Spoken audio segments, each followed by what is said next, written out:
Good morning, everybody. Oh, and we're going to let in Liliana here really quick as well. Good morning and welcome to the A's Disease Building a Real Estate Team call. We're going to go ahead and get started. Jason, why don't you kind of backtrack for just 1 second and let Rick know kind of what prompted that quick conversation that we just had.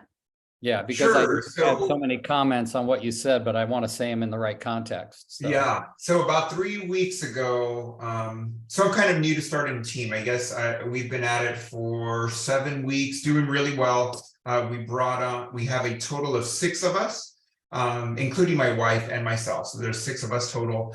I was explaining to Selena about 3 or 4 weeks ago, she mentioned if you ever hire new people, new agents, brand new agents, not just agents new to our organization or new to the team, brand new agents, you should try to hire them in 2. And she even brought it up saying 50%, one will not make it. It's not a steadfast rule, but one will more than likely not make it.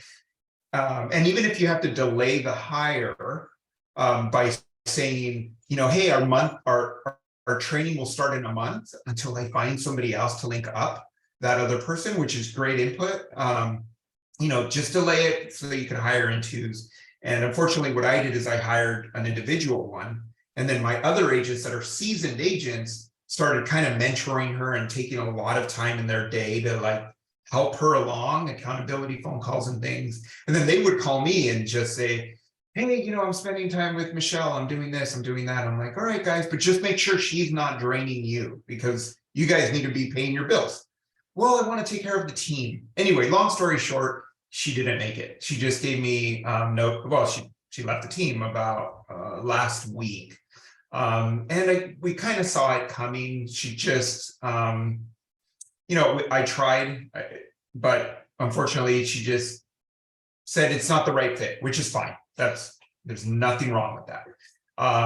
But I did take it personally, just because I want everybody to succeed. I want, my personality is that I care for people. Anyway, I tried to adjust my coaching style. I tried to adjust a lot of things specifically for her, but that was really draining. And frankly, me and my wife talked about it. I don't have time for that. I don't have time to do an individual coaching for one agent that isn't really producing anything and that is fighting me to make phone calls. Yeah. Don't fight me. I'm literally going to tell you what I have done to make a lot of money if you want to be on that money base, if that makes sense. If money is your driver, I can tell you how to make a lot of money. If customers are your driver, I can tell you how to be very successful with people. You just have to do it. So, she would just fight me on things. And just in my head, I'm realizing I don't have time. And I did tell her at one point, I told them as a group, guys, I'm going to tell you what I did to be successful. I'm not going to convince you to do it. I will talk about it with you. I just don't have the time to argue with you about it, if that makes sense. So anyways, okay. So that's Okay, well, thank you for that. To me, that opens up, what I like to call a can of worms. And this is more of a conversation between the 5 of us rather than coaching or what's right and what's wrong, because there isn't. It's nothing's right, nothing's wrong. It's what works. And I can tell you this, that something I've learned over the years, when I was at Keller Williams starting in 2001, they taught something called Recruit Select. Then they changed it and started calling it career visioning. And all of those things were supposed to be new methods, new twists on hiring and firing. And the basic premise never changed. Selena is the goddess of this. Hire slowly, fire quickly. Hire at a freaking snail's pace if you have to. We have a bonus here at EXP, one that I didn't even experience at KW at this level, which is I have a standard if they're going to be on my team that's here, but my standard to bring you into EXP is here. All right. In other words, if you're going to come on my team and you're new, I already said, we're going to run a disc and we're going to have some interview processes. We're on our 4th interview with somebody interviewing to be on the Rick Jihad team. Do we want her to come to EXP if she doesn't join the team? Yes, but this lady is specifically looking for a team. Now, the other thing that we got to go back and look at is if we're going to hire slowly, we have to be looking at other things besides the disc. So when I'm requiring something to do an interview, I'm looking for a disc, because remember, the disc in the 100% of the weight of hiring somebody, the disc only weighs 25%. So you don't want to hire and fire somebody based on the disc, but you do want to look at their resume and you want to learn to ask great questions. Now, asking that questions is not a exact question for every resume you see. And Selena, you know this just as well, if not better than me. So jump in, just interrupt me if you want to. But the reason I say that is if I see somebody that has an extraordinary high I and a super low D, like me, I have almost a non-existent D and an I through the ceiling. I also have an S through the ceiling. Then I'm going to know, as somebody who knows the disc well, this person avoids conflict, confrontation, probably has trouble making decisions that are going to have change affected by making those decisions. So what can I do? So I keep in the back of my mind these 4 words: hungry, humble, smart, and coachable. Oh, your kids are adorable. Hungry, humble, smart, and coachable. And I keep that in my mind while I'm talking to them and seeing if the answers, because of any behavioral style, anybody can come across as hungry, humble, smart, and coachable. Anybody. It's not a behavioral style thing. It's an innate desire on the inside. How badly do I want to succeed? All right. My buddy Charlie, who makes more than 6 figures a month in the network marketing industry, he's in my wife's upline in Nu Skin. He has 5 kids, quadruplets and another one, right? And he just had he had ordered this beautiful new Ram truck because he lives on 80 acres and he's become a farmer and a rancher. And he texts me yesterday he texts me and he goes, "Oh my God, I need to connect you with the guy who delivered my Ram truck." His cousin owns the Ram truck dealership, but he had one of his newer salespeople deliver it. Guy's 25 years old, 30 days into studying real estate, reading Rich Dad, Poor Dad. Like, Charlie could already see that this guy was hungry, humble, smart, and coachable. So he connected him with me and he said, "Hey, this is how he sold me to the guy." He goes, "How would you like to speak to one of the top coaches in real estate in the country? And he's not going to charge you a penny to talk to him." And the guy's like, "What?" So I have a Zoom with that guy today. And the reason I bring that up is because it doesn't matter how he came across to Charlie or how he came across to me in the text messages. I still got to figure it out for myself. I still got to get on a Zoom and say, do I feel that I'm getting hungry, humble, smart, coachable? Charlie knows the disc really well. So he's already told me the guy comes across as an ID, but he may be a DI. All of those things are fine. So what I'm saying is if we're sticking to the same system all the time, you're not going to have the problem of bringing somebody on that ends up saying, "I'm not willing to call people," because that would have become part of the actual interview process. "Hey, what have you heard about what it's going to take to be successful in real estate?" And then when you ask them that, you listen, you write down the answers, you kind of stay emotionally neutral. That's the problem with me. I have a very high I, very high S. I want to go like this every time they answer. It's a really good answer. And it takes everything. Mike, quit laughing at me, Mike. I can see you. So it takes, and look at Selena trying to hide her smirk. But one of the things I learned was you had to literally control your body to be emotionally neutral when they're giving the answers. That's all part of the hiring process, so that it doesn't look like you're judging them based on their answers. Even saying that's a really good answer is, in a way, giving them a look, and you might still end up saying, they're not for me, right? I could tell they weren't telling the truth or whatever. So, Jason, this is a lot of stuff you probably already know, and I don't mean to be speaking to you as if I'm lecturing. What I'm saying is, when I'm saying this, because Selena is now in charge of the Rick G. Haas sales team, I'm learning this stuff more and more because I don't want the say-so anymore and I don't have it, but I witness her doing what I haven't done properly or effectively. And it's so much easier for me to tell you about the Jason team than it is for me to tell me about the Rick G. Haas team. Does that make sense? And you're going to give the same advice to some other team that you recruit into your organization at EXP, and it'll come across really easy. You're going to go, "Oh, I know what you're doing wrong." But when you're in the middle of it, like this Sherry girl that she's interviewing, I like, let's just get her hired. No, that's what I've done wrong in the past. So anyway, I think that main thing is, and then And then, of course, Casey has set up something that Selena can share with you. I don't have it. It's a PDF, Jason. And it says, this is what you get when you join EXP. And it goes all the way across the top of the PDF. It's sort of, what do they call that direction, Selena, landscape or Yeah. this way? Yep. So the paper is held 8.5 by 11 this way, not up and down. And across the top is, this is what happens when you join EXP. And then the second one is, this is what happens when you join EBP, empirebuilders.pro, which is just like you're empirebuilders.pro. So you can give them all the same stuff. And then this is what happens when you join the Rick Jihad team.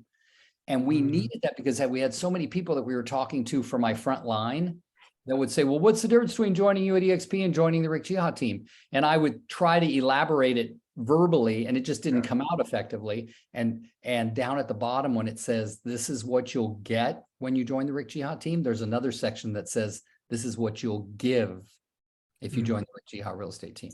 So this is the form. We can, Selena and Casey are happy, Jason, to have you plagiarize it and make it your own, right? Yeah. And it really tells them. Now, you would want to look at it, Jason, and say, so for instance, on my team, I have Selena, I have Cindy, who is the lead buyer specialist. I have Shauna, who's the lead listing specialist. I have Christine, who's the listing coordinator. I have Maureen, who's the transaction coordinator, and I have Candela, who's the virtual assistant. So did you hear all that value that I bring if you're on the team? So they might say, well, if I join empirebuilders.pro, which is just joining EXP in your organization or Microsoft mine, right? Same thing. We're all in EBP together. Are they going to get Candela and Christine and Cindy and Maureen? No, but they're going to get me, Selena, and Casey, right? Get it? So that would allow you a different look at your interviews going forward because you want to keep them, period. Even if they don't fit for the Jason team. And by the way, do you call it the Frankia team or what do you call it? Yeah, Francie team for now. But quick question, and because you're talking on this, and we might move on. How do you have it? People are, and Rick, before you brought me on, you kind of brought this out. People are kind of attracted to me. I don't mean that as egotistical, but No. They are attracted to me, they're attracted to you or whoever, right? Yeah, your reputation in the community, your past, your everything about you is that community, Jason. That's who you are. Yeah. So they are attracted to me, but I don't want them on my team, but I want them in the EXP organization. Sure. How do I verbalize that in the most gentle way, if that makes sense? Yeah. I don't know how to do that. I'm having a hard time talking to people because then they're like, yeah, I'll join your team. And then I end up backing out because I'm like, I don't want you on my team. Yeah. Well, so this form was going to help you immensely. This form will help you immensely, number one. Number two is start talking about joining me versus joining the team or the organization. I want you to join me here at EXP. Then if they say, well, I'd like to kind of be on your team. And you go, well, that sounds wonderful. And you may not. You may not want to join my team when you understand. And then this is what I've said a bunch of times, Jason. I have always said, I just said this last week to a brand new guy. I said, you're not the kind of guy that I believe is going to be very happy on a team. And he goes, why do you say that? And I go, because you're driven to build a business of your own. And I said, sometimes people like you will start on the team. And really deep down, what I was saying in this case, Jason, is I don't want a guy that's got a job from 7 p.m. to 7 a.m. and then's got to sleep from 8 a.m. to I don't want that guy on my team because we got leads coming in. We need people on it. But his biggest drive in the world is to quit his job and be a real estate agent 100%. So I know he's hungry as hell. He's coachable. He's smart. He listens to what I say, but I don't want him on my team. I was able to show him how being on his own and only having me mentor him, because I am a certified mentor. And Jason, I encourage you to become a certified mentor. Not say yes to anyone that's not in your organization, meaning if they're not going to be sponsored by you or someone in your group, don't say yes to mentoring them. You don't have that kind of time. Okay. And Okay. and I don't think EXP would be happy with me telling you that, but you need to know the truth because they're just going to throw you a bunch of mentees and your time isn't going to be well spent. But if they're in your organization, your time's well spent because not only are you getting the mentoring fee, you're getting a rev share, right? Right. So that's a benefit. So the only people I mentor are either sponsored by me and they're brand new and they're not coming on the Rick Jihad team. Because if they come on the Rick Jihad team, they don't need a mentor. They get me, right? Right. So I spend a lot of time talking about, but I think this form, if you customize it right, and if I were you, I'd run it by Casey and Selena before you finalize it, because they have a really good eye for making people go astray by something you wrote in there, better than me. And I know you're a little bit more detail oriented than I am. So, you know, you might be able to, so. My wife is, I'm not. I think I'm a DIS. Oh, okay. So See this big. yeah, and Selena, Liliana had fallen off. So I don't know if you want to show that form Yeah. again. Liliana, what we were showing is a form, this PDF that we created for people because they were saying, are you running a sales team, by the way, Liliana, or no? She does. Yeah, I am. Okay. I just started it this year, so it's all Oh, new that's to me. right. I remember when you got on this call first. So Liliana, we were saying, how do we delineate between people wanting to be on our sales team versus should we just push them into our organization? And we were saying that Right. the standard to be on the sales team is up here. The standard to be at EXP is not quite as high because they can get a mentor, whatever. I do encourage team leaders to become certified mentors because, you know, you're going to have an opportunity to mentor the people you personally sponsor. Right. And then guys start to get habits like I do mentoring calls first and third Wednesdays at 3:00. I can't force you to get on, but everybody knows it's there. And it's even open to all of EBP. People are jumping on going, hey, I heard this is a mentoring call. I go, yep, you bring the questions, I bring the answers. And a lot of times they'll sit there and go, so I'll bring up a subject that's been a heated subject around people who are trying to learn how to sell more real estate. I'll give you an example. Right now, in the last 2.5 weeks, we've seen inventory in some of our towns drop by 50%. All right. Listings that I've had sitting on the market for 3-4 months are now all of a sudden flying off the counter. What happened? Inventory dropped to nothing. All of a sudden there's competing offers and things are going pending. Does that make sense? Mhm. So that would be something I'd bring up. Like, have you called every buyer you've ever had that never bought? Call them now. Like I'm telling everybody, you got to do that because now there's this renewed interest and it sounds like there'll be under 5% interest rates before we get to the end of the first quarter. So like there's all these great things going on.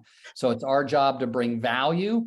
And we don't, as what I was saying before you got back on, Liliana, is the notice on what they get when they join EXP and what they get when they join under EBP. And remember, Liliana, EBP is yours too. It's all yours, right? Okay. So when they join there, they're getting all of that.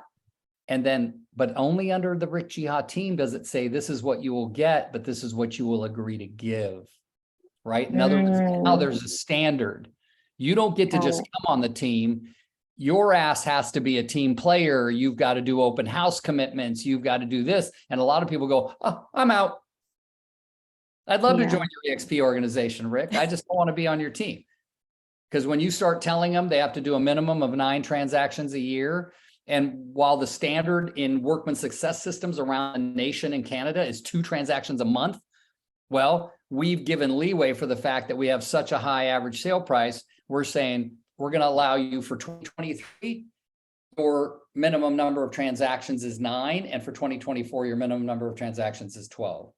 Because if I've got 9 agents doing 9 deals each with an average sale price of 800,000, I'm a very happy team leader, a very happy team leader. Yeah. I'm not going to cry about it. Yeah, that's right. Yeah. Do the math, right? I've been struggling with this differentiation, so I'm just so happy that you brought this up. You know, I have my office space, and obviously I want to recruit as well. And then I have my team. So initially, when I started my team, I just put all my recruitments on my team, and then I realized that's not a wise thing. You know, these numbers are not averaging out, and I have Oh this my God. huge roster, and it's not profitable the way that I see it. So, Yeah. you know, I had a long talk in our initial call, and I was like, okay, so do I scale back? How do I start firing these people? Because it's just so big, you know? So, Yeah. so now I've been really just setting the expectation and the bar higher. And then my goal is, and then right now I have a girl that just joined my organization and she really wants to be in my team. but I kind of had set the bar like, hey, you have to prove yourself first. Like, this is what we got going on. So she shows up to everything, and there's a lot of that conversation where they join. I think I just need to hone in on like how to differentiate and how to get them just to focus on just being on EXP and what I can offer them there. So I like the mentoring, maybe twice a month call where, but how do you get them not to blow up your phone though? That's Well, like, if I am a certified mentor, so I wouldn't mind doing that, but how do I get them not to use me like they're on my team versus, Well, okay, so that's why this form is important. And one of the things that happens on the mentoring call, and Jason and Michael, that will be, as you grow. Hi, Michelle. These guys are in Monterey County with us.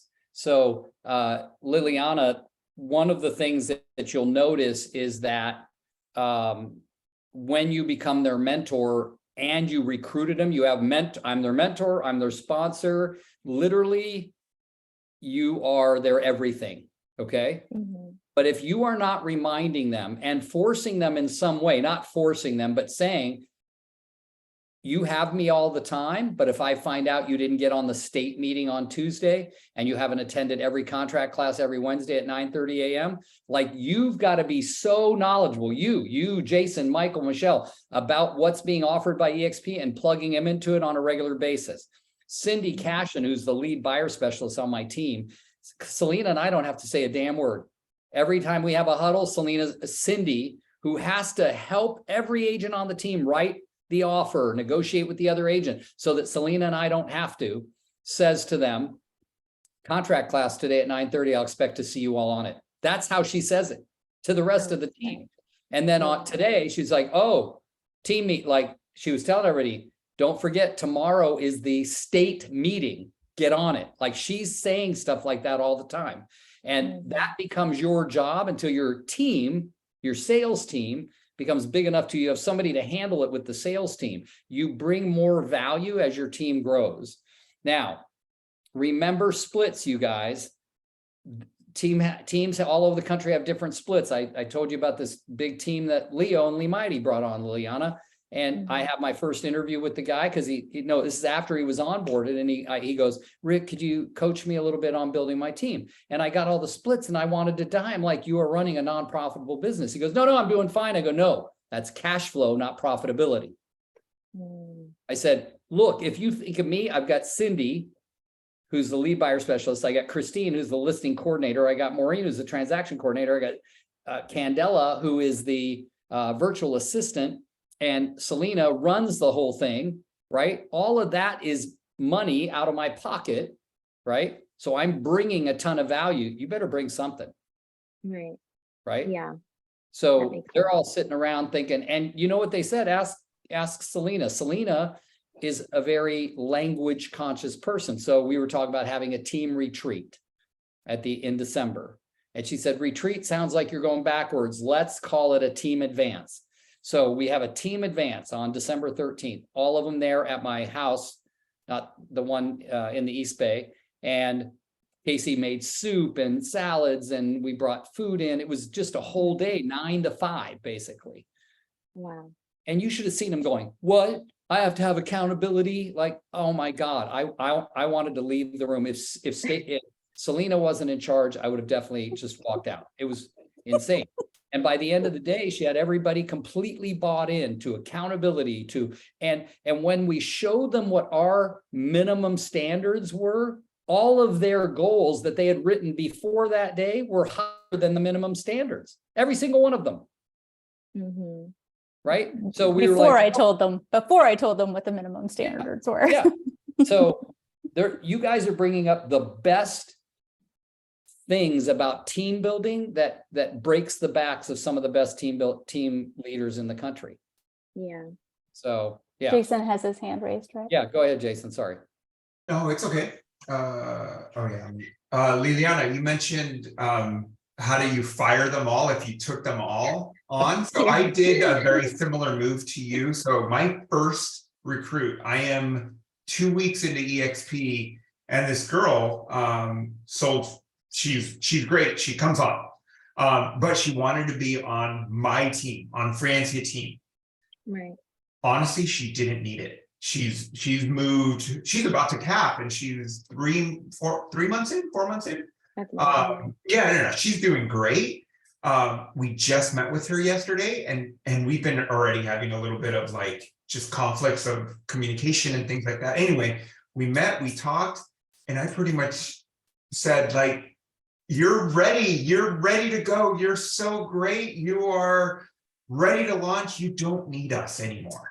You didn't, Yeah. I felt like you never needed us in the very beginning, but I'm so glad. And she's off the team.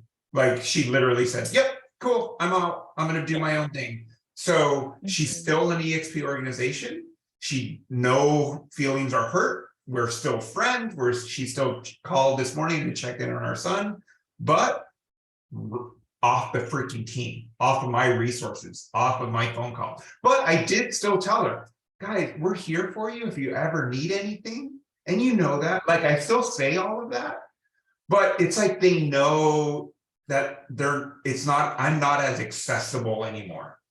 If that makes sense. Like hey, what'd the broker say? That's sometimes what I'll just, like when they come at me with questions, hey, what'd the broker say? Or what did the last class say? And they're like, oh shit, Jason, Right. Jason's gonna make me go ask somebody else before I go ask them. So I better come with the answers of those people before I go ask Jason. So that kind of helps. Yeah. So maybe that's how you start launching them off, get them off your team. Hey, you're ready to go. Well, I haven't sold anything. Well, go ahead, Selena. Well, and Sorry. remember, guys, that you can always push them back to EBP stuff too, and say, are you plugging in to what's being offered with Empire Builders Pro? Like, are you plugging into what's being offered there? Like, we have the classes that we're offering. There's the free Friday coaching call. Make sure that they're plugging into what we have. There's a lot of opportunity there. If they're looking for mastery coaching for that, that we have that access. They've got SLAM, they've got BAM, we're coaching, we're starting AMP on Friday with the launch call there. We do RAMP usually at least once a year. There's a lot of different ways that they can still plug into our full org, like what's mentioned there. They're all a part of that without having to, suck you. It's not. And guys, Liliana, this will help you a lot. If you have someone like that and you're not connecting them to what I'm already doing, like first and third Tuesdays at 1 o'clock is all about selling real estate in California, even though it's mostly leaned towards Northern, it's still going to work for your people, right? Okay. And that's just a team call. We might have a guest speaker of a lender, or we might have this, we might have that. You never know. It's not super structured, but it's open and it makes people feel like they can raise their hand and talk. Then the Wednesday, first and third Wednesdays at 3 p.m. Very few people get on that, 4 or 5 maximum at the same time. And we've taken that off of EBP because if I need to cancel it for any reason, we don't want to have it. But it's the same link as the Tuesday and the free Friday coaching call. Same link. You guys can share that with your peeps. Every once in a while, if you guys want to jump on it yourself, when I see an agent jumping on that doesn't need mentoring like you or Jason or Michelle or something, then I'll say, what do you guys think about that? How would you answer that question to get a different perspective? But usually it's just they're getting on. Someone like you might get on only because you heard that 2 or 3 of your organization might be on there. Remember, organization, not team.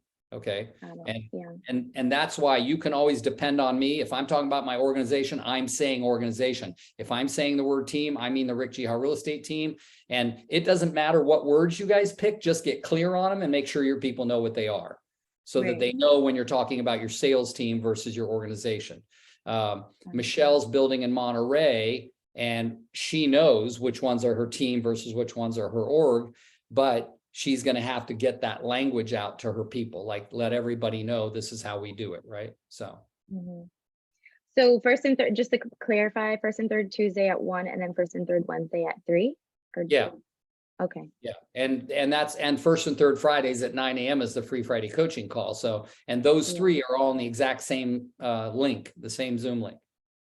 And the Tuesday and Friday are in EBP all the time. If you get on the EBP, go under resources, live training calls, they're all right there. Yeah, Jason just popped the calendar in there. Thank you, Jason. I was just about to go do that and I was like, whoop, and Jason's ahead of me. Thank you. Yeah, and this is, this is something you guys can always point to your people, right? Is that website that Casey built, right? It's making sure that everybody inside your org, people in your org are in our org, which means that there's always something there for them to get to, and you don't have to go and rebuild all of that. They have access to all of that information, and it means that you can point them there all the time. Trainings, hey, here's what's available to you. The whole point is for you not to have to go and recreate the wheel. It's hey, look what you have access to. Look who you have access to. Look at what you can get to, and say, take advantage of this. And what Rick just mentioned is actually what came up. This person that I'm currently recruiting and talking to, she's talking to a lot of people. And she came back to me and she said, I don't understand. I'm talking to all of these other EXP teams and their split seems so much better. And when I said, would you mind sharing with me who you're talking to? And when she's talking to them and she's saying team, they're referencing their org. Mhm. And they're a giving common her the misconception. splits, which are in just the EXP splits, not their team splits. So she's coming back and talking to me about joining the Rick Jiha sales team, which offers quite a bit different things. We're giving lead flow and accountability and all of these things, but she's comparing it to an EXP org, which is just giving the same EXP split. So that was how this graphic came about. I was like, okay, we're not talking about the same thing. Right. Whoever you're speaking to is talking about their org, and we're talking to you about our team, which is going to give you much more than just our org. Okay, well, we're talking to you about lead flow, accountability, KV core, guidance and mentorship and coaching on a one-on-one level, inside of our sales team versus coming into our organization, which is different. And that's where this form came from. It's much different when and this is years of recruiting, of sitting in front of someone and giving them all of these numbers and all of this information, and me watching their eyes glaze over as they're trying to write it all down on a piece of paper. And even when I was with KW and recruiting for a team in New York, seeing them try to do the math in their head about what the team split was, what the KW split was, and then trying to figure it out. And years ago, I was like, you know what? I'm just going to give them what I called my cheat sheet. So I would slide the piece of paper over to them with exactly what that looked like. And I would give them a standard transaction. Okay, here's our average price point where we were in New York, $500,000 transaction. Here's what that split looks like with the team. And here's what that split looks like after KW takes what theirs is. Here's what it looks like after you cap. And what was me verbally throwing up on them on what all the splits were was now given to them on a piece of paper that they could look at and see the math, right? So when we're sitting in front of someone, when we're like, oh, and our splits are this, and it's 50-50 this, and then it's 80-20 this, and then you have a cap at 16, and then it's 8, and then it's this, and they're like, what? Like, what? When you're trying to talk to someone, they're madly writing all of this stuff down and trying to process it. And it's much easier when you can give them something to look at, and even giving them the example of what a sample transaction would look like. Oh, okay, this is what I would take home. Right. Really, that's what they're looking for. Okay. And that's what I would call it, my cheat sheet. And usually, and we didn't go this far on this piece of paper, but I had that never, ever, we talked about this last time, was I ever having that conversation at a first interview or even typically a second interview, and never, ever was it in a recruiting packet that they were given, ever. That was something that I had on my own in my own drawer. But usually on the third interview, when we finally were maybe talking about splits, would I slide that piece of paper across the desk that said, now that we're talking about it, let me show you what this would look like and what it would look like for a sample transaction. If you're a buyer's agent and here's our splits, this is what it would look like for you, as opposed to throwing numbers up out at them, right? Yeah, and a lot of times, guys, when there's pushback on the split, it's really because they are really more focused on 100%, but a lot of times it's 100% of nothing. They want the benefit of being on the team, but they don't want the price of paying for being on a team. So one of the things Viral taught me when I first joined his company, and Selena uses this really line, let me just, you just say it like this very sincerely. Let me just ask you something really quickly. Are you more concerned at the end of the day with what's the total amount of money you take home to you and your family, or the split? And almost everybody, not everybody, will say, oh, I'm more concerned how much money. I go, great. Well, what if I could show you how you'll always take home more money regardless of what you see as a split?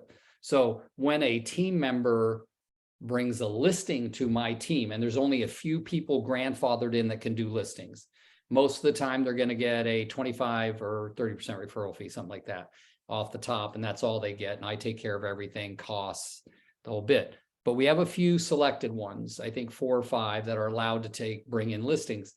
If they do, we take over. My listing specialist goes and makes sure the contracts are what are we negotiating on commission, the whole bit, everything gets handled. And then there's 20% taken off the top for all the costs. And then that agent gets half of what's left, which would be 40%. And they're happy with that. And they continue to communicate. They get all the open houses they want because they brought the listing, and they're communicating with the seller at some level. But at the end of the day, it's my listing. I'm in charge. If something goes awry, I can't say, well, she blew it, she's the agent. No, I can't. It's my responsibility. So it's very important that you're sharing with people the value that they get and why, if they did it on their own, that, like we had a guy call us about going on, I told you guys, on an $18 million listing appointment. He was like, if I have to spend any money, I don't have any money to spend on getting this up and running. Well, of course, he's going to come to someone that does have the money to get it up and running, but it's going to be at a cost, right? So, yeah. Question. Now that you brought up listings, when the team hosts the open houses, are those leads team leads, Yes. or are those leads independent leads? Is it your open house? My listing, yeah. Those are team leads. Got Yeah, it. and by the way, we don't have that division on my team. A lead's a lead. A lead is a lead. Got Yeah, it. the only, Okay. if they get it, if they bring a listing, it's the same thing. If they picked it up at the open house, and their contract will delineate that. If they are, I'm going to say, SO is the initials of one agent on our team that has no right to list or talk about listing a property, right? I would be afraid of what might come out of her mouth. Okay. So if that person brings a listing, she just says, oh, I handle buyers. My business partner, Rick and Shauna, they handle sellers. Let me connect us. They know the line, right? So everything is a 50-50 lead, right? Except if if you're on one of those exclusive agents, and then, and sometimes we have referral fees attached to them, right? So that there's a referral fee attached, and that comes off the top before we do the split, stuff like that. So makes sense? It's interesting you bring that up. So I was coaching one of my clients the other day who has a buyer's agent, because I coach outside of what I do with Rick, and he wants to become a listing agent, right? And we had to jump on Zoom because it got a little complicated. Who's this? One of Mallory. Oh, I Yeah. thought you meant one of my guys. No, one of my coaching clients. And it was really getting a little heated. So I said, let's jump on, let's talk about it. And he said, oh, I want to be a listing agent now. And he said, I've brought so much to the team, right? And so 2 years to the team. And I said, okay, let's talk about it. So I said, let's look at what you've done this year. And he's a buyer's agent, very successful, right? And he said, look at how many transactions I've closed this year, and I have done all of this work. Look at how much I've brought. And I said, okay, I'd like to pull up your lead sources. And he said, okay, look at what I've brought. And so in his mind, he had generated all of this. And when in fact, we looked at the lead sources, it was open houses that he had generated from her listings. Now, he's not a listing agent. Sign calls from the team leaders' listings. Those signs are the team leaders' listings. So he would not have gotten those buyer leads without team leaders' listings, right? Those are team generated leads. But in his mind, that was something he had brought to the table, but it would not have happened had it not been. So we need them to understand, all team members to understand the value of the team that comes from all things team related.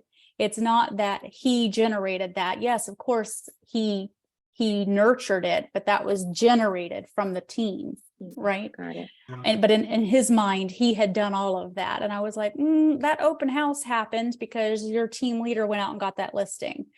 That sign call because your team leader went out and got that listing. Those client events that your team leader paid for that then generated, that person coming forward and doing that, generate, like, all of this comes from being a part of something bigger as a result of being a team, right? Those things all bring value. And that's part of what's given by being a member of a team. Got it. Right. Yeah. So those are the things that we talk about. Like, it's not like when we looked at what he actually brought to the table, there were about 6 from his own personal sphere out of 28 closed transactions, year to date. So, we're always trying to show the value on the front end, not just of the staff or the marketing or whatever it is, but it's like what we generate by creating a machine of, like, someone will sometimes come to me and say, well, I want my name on everything and I want my own signs. Well, when we do that, we take away from the brand recognition of having the exact same signage everywhere we go, right? So when everybody else has a different sign, now all of a sudden it's no longer recognized by having the exact same brand everywhere we go. When everybody has a different sign, it's like, oh, well, now it's no longer recognizable, right? So we talk about why we do that and why something that starts as 2 and then becomes 4 and then becomes 6 as a team, and everything starts to spread and become more recognizable. You've created something bigger, Got it. right? Does that make sense? Yeah, makes a lot of sense. Yeah. With and I hear your struggle, Liana, because I had a similar thing. And that's actually one of the reasons that I went with Follow Up Boss instead of KV Core, because I could control more of the leads. So I follow what Boss. I do for the open houses is, yes, they're the team leads. You follow up with them, you deal with them. But as soon as I see them in my CRM that they're not being touched, they go back into a pool and somebody else grabs them, and they go real fast. So that's how I like to run things. Yes, they are leads that you are in charge of to stay on top of. And I can listen to the phone calls too. So that's really neat. Like, if it just gets like, oh yeah, I called them. And then, anyway. But long story short is, they are team leads that you can touch and nurture. But as soon as they get lazy, they go back into a pool. Cause I'll literally see that they haven't been touched in a week. And then boop, they get dropped in, and then somebody else comes in and grabs them. And I've got one competitive girl that just grabs everything that's in there. I love that. Yeah. Nice. So ultimately, one more question. When you are running multiple listings, Rick, and sometimes the seller is very needy, do you assign an agent to go show, to be the point of contact to that listing? Because sometimes they want an agent there to show with another agent, or they're very meticulous as to how showings are ran, and that takes out a lot of time. So how do you delegate that? We have a listing coordinator to handle all the background. She's not ever going to the property. She's in an office somewhere. And we have a listing specialist who's in charge of dealing with the seller. I would normally have been the listing specialist. And if the listing was being shared with one of the agents on the team, then that agent on the team would be responsible for anything the seller needed that way, because I'm not running my ass around doing that. And we tell people now, we've been pretty firm about it, that if you're going to be that difficult of how showings are going to happen, you're going to minimize the number of showings because of that. But we've had to do that in some cases, and we just get our listing coordinator, our listing specialist to handle that kind of thing. So you are the listing specialist, Liliana, while you're still a smaller team. So you have to judge your schedule accordingly. And I think that in the growth phase of that, you learn, like I was horrible at it as a younger agent, I'm not talking about age, but younger in experience, where I would just let people walk all over me. And then as I found out, I go, that's not my expertise. And I started Mhm. using those terms because people would say, you didn't personally bring any buyers and my listing's getting close to expiring. I go, as you recall, when I told you, when I first listed your property, I will not represent buyers on your property. It's a way so that you know that 100% of my efforts are going towards getting this sold for you, where I'm speaking to the agents who represent buyers, which is why I won't be doing your open houses. If you say that up front, they're never going to say, I just talked to a guy the other day where his listing's expiring and he was referred to me by someone. And he goes, well, I want to know that you'll be doing the open houses. I said, I absolutely will not be doing your open houses. And if that's why you're firing your other listing agent, you might want to reconsider that. Why do you want your other listing agent dividing his attention from selling your home to thousands of other agents that are out there and trying to concentrate on one buyer to get you one buyer? It doesn't make any sense. I said, there's 46,000 other agents paying attention to our MLS right this minute, 46,000. I said, that's much bigger than me trying to deal with one buyer. Mhm. You know, so Yeah. when you say that with confidence, I've been saying the same thing, but I didn't say it back then with the same confidence I'm saying it now. Now I'm saying, like, you don't have another word to say after I'm done talking. Right. Yeah. And part of that's because of my age. Part of it's because I've become more impatient. Right. Mhm.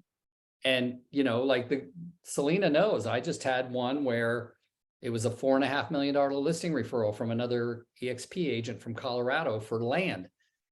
And then at the end they go, oh, no, we're not going to, we'll get this Coldwell Banker agent friend of ours to do it if you won't list it for 4%. Because I'm very big about giving away 2.5 to the other agent. I won't vary on that because I want the best agents out there selling my listing. And if they're getting any less than 2.5, they'll figure out a way to, right? Even though there's not a lot of 235 acre ranches in San Jose, California, it's Silicon Valley, right? Mhm. So it was the first time. Ask Selena. I wanted it so bad, my hands were shaking. Even I'm like 1.5% of 4.5 million is still a lot of money, right? I Mhm. said, I emailed him back. I said, good luck with that. I said, The first time he's ever turned one down, guys. yeah. First I said, time. and I said, first of all, you had it listed with someone who didn't know land, and he's still trying to get the city to change the zoning. And the city said there's no way in the next 20 years that zoning will change, but he didn't tell you that. I said, and he was offering 1% to the other agent. Your daughter is a real estate agent for EXP in Colorado, and she didn't even figure that out. And then I went on. I said, maybe 4 agents in the history of the Bay Area have sold multiple acreages over 100 acres. I said, I'm the top one. I said, I've sold more 100+ acre parcels than anybody in the Bay Area. I said, so you go ahead and hire someone else, or we'll do it at this percentage and I'll still do it. Crickets for a day. And then within a day, I got emails from both parties because it's owned by 2 couples and said, okay, we'll take it. Wow. Good for you. Well, right. And let's be honest, I love selling land. There's no open houses, right? Nobody does, you don't do it. I'll be standing out in the middle of the 235 acres if you want to come by. Like, that doesn't happen, right? Right. But I know how to market land, right? The point is, you're going to get, what's the beauty of EXP? It allows you the ability, when you start having some rev share coming in, no matter what it is, you'll start to say, no, I'm not taking that at 4% anymore. Yeah, I need the money, but I don't need it that bad as much anymore. So it gives you a little bit more confidence. Go ahead, Celine. Michelle had a question. I Oh, saw her go ahead. raise her hand. Sorry, I'm going backwards. That's okay. All right. On the teams or on the signs, so I have my signs. I have a very small team. I'm just really kind of getting my team going. And it has our team logo, it has my name and my number. So if a team, someone on the team happened to have a listing, I know, obviously they have to be able to handle a listing, but let's say they did. Is it always the same sign? So it would still be this sign with my name because I'm the team leader with our team logo? Yes, or you can add a rider, A writer. like Got it, $17. okay. You just call and say, make me up a rider that says, Perfect. call Michael with this number. But for how many of us, Selena? 3? There's 3 agents on my team who list a lot, who Yeah. bring a lot of listings, and they each have a sign, same sign, says the Rick Jiha team, but underneath it would usually say Rick Jiha. Now it says their name on Right. that. And they're Okay. allowed to use that on the listings they bring. Got it. Yeah. Okay. Yeah. I have I have a company phone number. I don't know if that helps. That's another follow-up boss thing that really helps. Throw that on your sign and then you could kind of sort out leads as they come in. Yeah. You answer it. You answer this. Yeah, this May will be the 30th year since I bought my 800 number, and Oh, that's what's on my signs. 800 Wow. 7425735. Wow. I took a CRS course in 1993, and it said, you know, everywhere area codes are changing. So if you got an 800 number, you look like everyone's area code, right? So nobody's going to say you're an out-of-town agent. Yep. Nowadays, nobody cares what your cell phone number is, but bottom line, I got that number out there on all the signs, and when it rings, Selena and I can go online and change whose phone number it rings to at any point. So, That's pretty cool. Yeah. Yeah, I think I just need to get better at going to listing presentations and telling them that I'm not doing the open house, Yeah. because it's very time consuming, and they get really demanding. They expect me there. So yeah. so the best, thank the you for best that. thing, this when you're talking to use this one line, you'll start using it over and going, let me show you how I work. If you say Okay. that, if you pre-state that before you, let me show you how I work and why I'm able to get so many listings sold. And then you dictate, you educate. This is how we Mhm. do things, right? A lot of times people that are, how many years in the business now, Liliana? 5. 5. So you got 5 years and you've had some real success, but you're Mhm. still not leaning on that confidence. Tell Yeah. me some area outside of real estate where you have more confidence than anybody you know, any area. I don't care if it's makeup, running, something. What's one thing that you have tons of confidence in more than anybody? I don't know. Do you feel pretty Talking. confident? What I'm is a it? good talker. I can convince Okay. the pants off of you. Okay. There I'm it not is. even saying anything. I'm just, but Like, I so, might need those pants though. I'm yeah. kidding. So when I think about, for instance, Liliana, I started playing basketball at 40, not as a kid, at 40 years old. I didn't even know how to dribble properly. Okay. Mhm. And today I'm second or third picked when I go. Okay. I still go because I was willing to learn. And even when I go out on the court while I'm driving there, because I drive at 4:30 in the morning, I'm saying to myself, I'm visualizing how I will be when I'm there. And one of the things I keep drawing on, I say, bring your real estate confidence into your basketball game. Okay. Because guess what I know about my real estate confidence? I don't have to think. I just know. When you know that you know that you know, you'll act that. But that means you have to practice it over and over again, which means you have to be able to say over and over again the same thing. So that if, like, look at me, I'm talking to you today, Selena's talking today, we're not looking at notes. Once you absorb it, when I was at Keller Williams, they taught a class called Train the Trainer. And they'd say, what do you bring to train the trainer? What do you need to know as it relates to real estate? Well, in real estate, it's location, location, location, remember? Well, in presenting, it's internalize, internalize, internalize. The more you know ahead of time what you're going to say, the more saying it becomes a show. Because people say, well, Rick, you walk around the stage and you don't look at notes and you don't look at your PowerPoint slide and you're looking around the room and you're not disrupted by what you've got to say. No, that's because I've internalized what I'm going to say so much. Once you've internalized it so much, then you can present it in a way that sounds so authentic and sincere and doesn't come across as what's the word I want to use? Like you just thought of it and you were saying it in the moment. So when I tell people, let me tell you about when we do open houses. We'll be doing open houses the first 2 weekends only. I never used to have to say that before because the home was sold by then. Now, when things are sitting on the market, they're like, you doing another open house? And I'd forgotten to get back to telling them.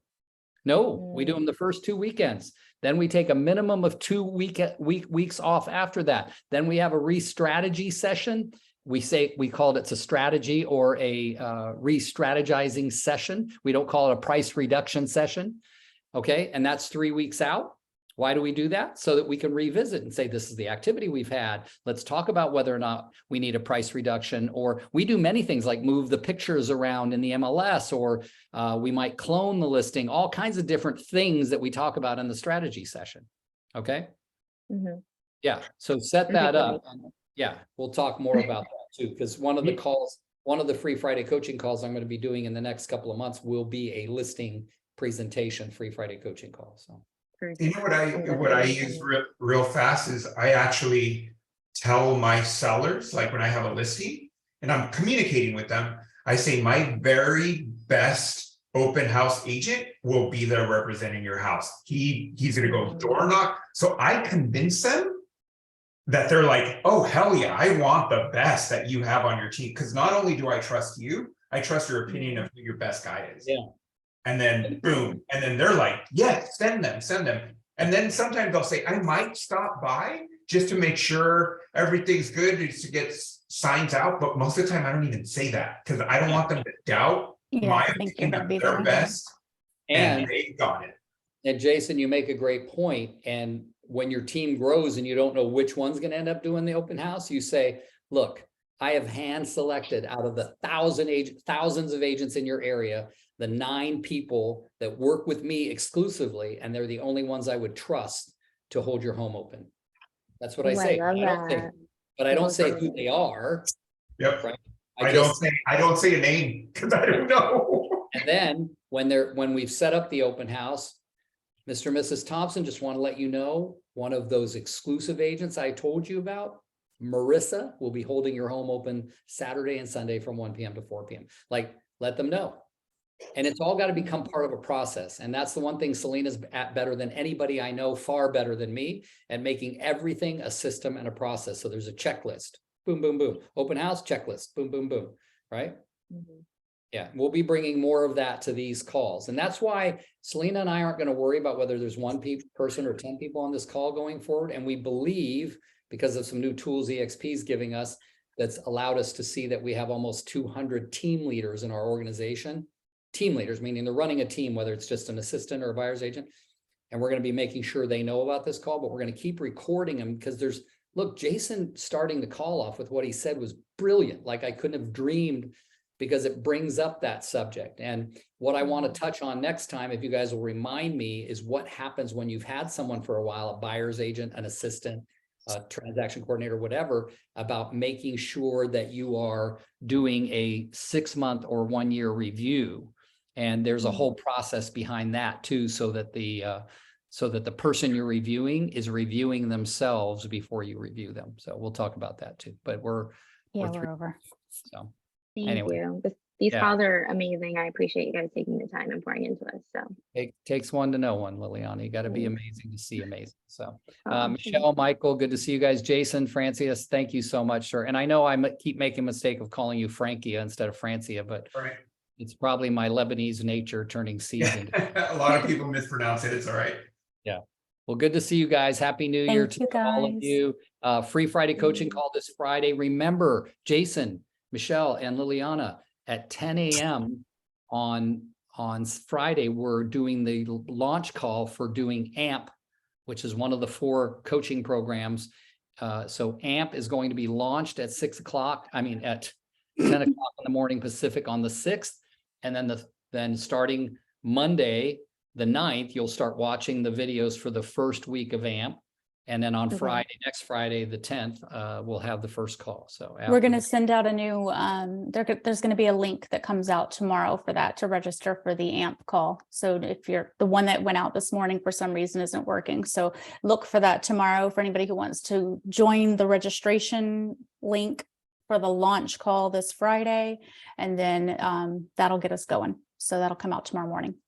got it. And AMP is more for newer agents. It's the Nope. AMP. AMP is, No? we've never done AMP before. So AMP is administrative mastery program. And while it sounds like it's for admins, it's not just for admins, it's truly for everybody. And it is really about systematizing and putting systems and processes into place as an agent, as an admin, as anybody, whether it's for teams, individual agents, whatever it is. I'm running this one. So for anybody who loves systems and processes as much as me, that is what it's for.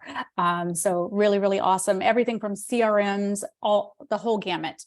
So it's a really great program. We've never done it before. I'm really excited to be running this one. So it starts with the launch call this week, and then it's 8 weeks of Friday calls. So, all right, guys, thanks so much for today. Really love seeing you all. Talk to you soon. Thank you. Bye. Bye. Happy New Year. Hi, guys. Happy New Year.